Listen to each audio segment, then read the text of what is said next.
سلام به تاجیکستان، سلام به همه فارسی زبانان سر دنیا. چطورین بچه؟ خوش اومدید به چنل خودتون. از سر کار همین الان برگشتم اومدم خونه، میدونم در و داغونم، تحمل کنید منو.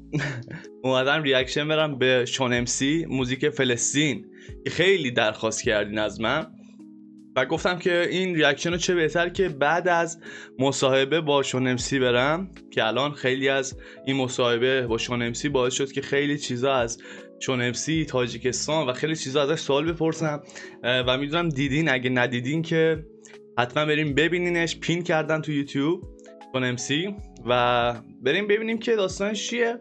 فکر کنم واسه مردمان فلسطین خونده و مثل همیشه اتحاد یادتون نره، پرچم همه فارسی زبان‌ها رو بذارین واسه من تو کامنت، بنویسین اتحاد، پین میکنم. اینجا آیدی اینستاگرام من میاد، دوست داشتین فالو کنید که با هم دیگه گپ بزنیم و خوش میگذره. اینستاگرام با هم دیگه حرف میزنیم.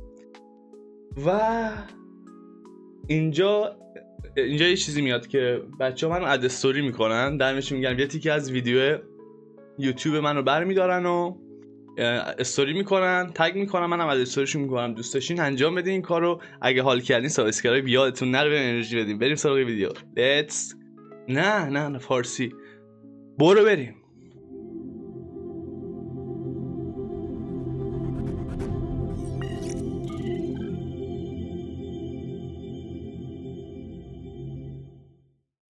در رابطه با مسائل امنیتی میخواهم تاکید نمایم که بحران فلسطین صدای بحران فلسطین صدای رئیس جمهور آمریکاه. همان رئیس جمهور آمریکا چیه؟ رئیس جمهور تاجیکستانه. اونجا که میگه در آمریکا اعلام میکنم که بحران فلسطین، کلمه ها رو اشتباه گفتم.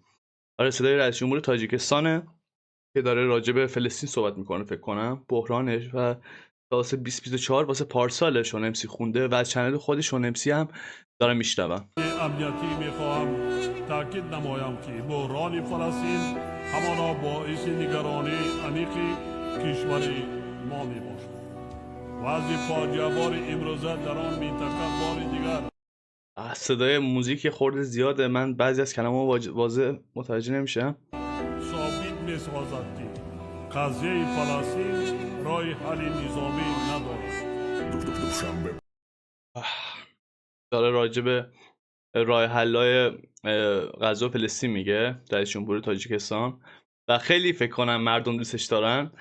دیشبم که با شون ام سی مصاحبه میکردم، یه تیکه از اینکه تاجیکستان به پیش، شون ام سی حرکت زد و من خیلی عشق کردم. این عشقی که به رئیس جمهورتون میدین و خیلی خوبه. بریم سراغ موزیک.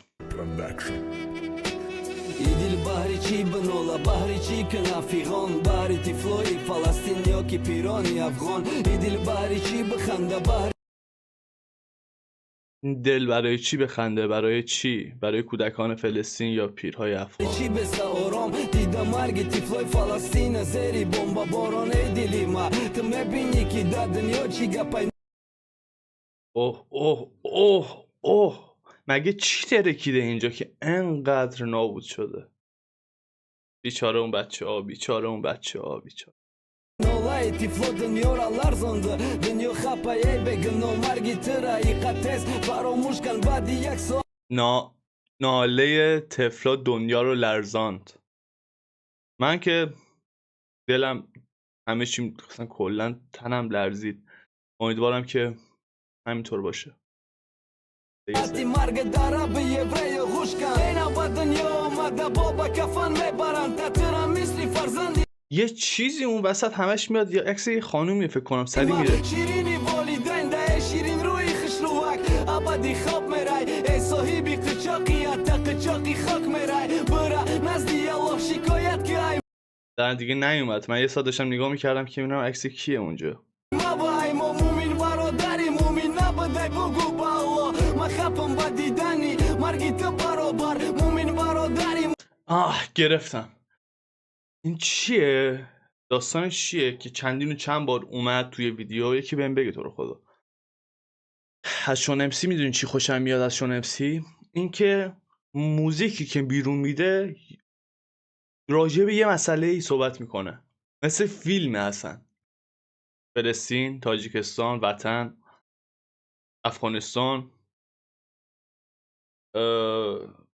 خیلی چیزای دیگه و واقعا تحسینش میکنم. مومین مرگی مواری برادر سری خانه های ویران والیدین تیفلکا و سری خانه های ویران والیدین تیفلکا من تیفل بناز نوازشی مادر مخسته خواب امروز نمیدونم الان باید اینجوری هد بزنم یا الان اشک بریزم. ترکیب شده آهنگ و متن فوق غمگینش. صدای تیر توفنگ میکنه خواب فلسطین شهری آباد قبرستان زنده هاشید فلسطین دروازه بهشتی کودکاشید کودکی ما غرقی نازه در شیرینی خواب کودک در فلسطین.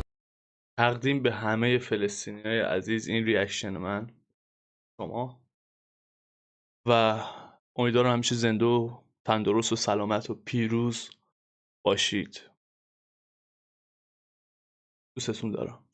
غرقی خون آغوشی خاکای پس نوعی ما کجاده مسلمانی ما کجاده مومین برادری مومین پس برادری کجاده گرد خنده تیفلوم و ناله مومن برادر مومن پس برادری کجای؟ وای این جملهشو با طلا باید نوشته. خدا تیفلی مومین ندیده باشم بگن که انسانگری کجاده باره خط والیدین فلسطینی تصور که باره فقط با خیال فرزنده با دستت گور که بعد میفهمی دیلی حتی تصورش هم اشتباهی که میگه جای والدین یک فلسطینی خودتو تصور کن بعد میفهمی اون موقع والدین فلسطین مسلمان یارب دعا که فلسطین در رابطه با مسائل امنیتی میخوام این همونه. آره در آمریکا در مسائل آره این همونه که اولش گذاشته بود. قطعاتی کردم که بحران فلسطین همانا باعث نگرانی عمیق کشور ما میباشد.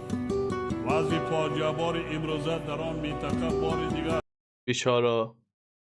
بیچاره به اون همه خاطراتی که زیر اون همه آوار دفن شد و متاسفم واقعا بابت اون همه اتفاق. ثابت می‌سازد که قضیه فلسطین راه حل نظامی ندارد. تموم شد. بچه‌ها یه چی من بهتون بگم.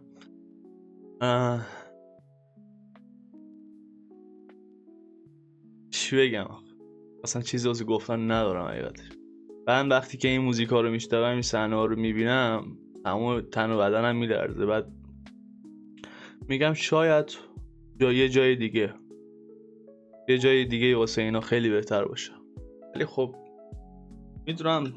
نمیدونم دارم خودم گول میزنم ولی که هیچ انسانی حقش نیست که اینجوری ظلم ببینه و من فقط میخوام الان یه دونه خداحافظی کنم و برم تو حال خودم. میدونی حالم خوب نشد، گرفته شد بابت این دیدن این عکس‌ها و غمگین خوندن شان امسی. مثل همیشه کارشو درست انجام داد. پس بهتره که بگم مواظب خودتون باشین. دوستتون دارم. تاجیکستان به پیش و بدرود.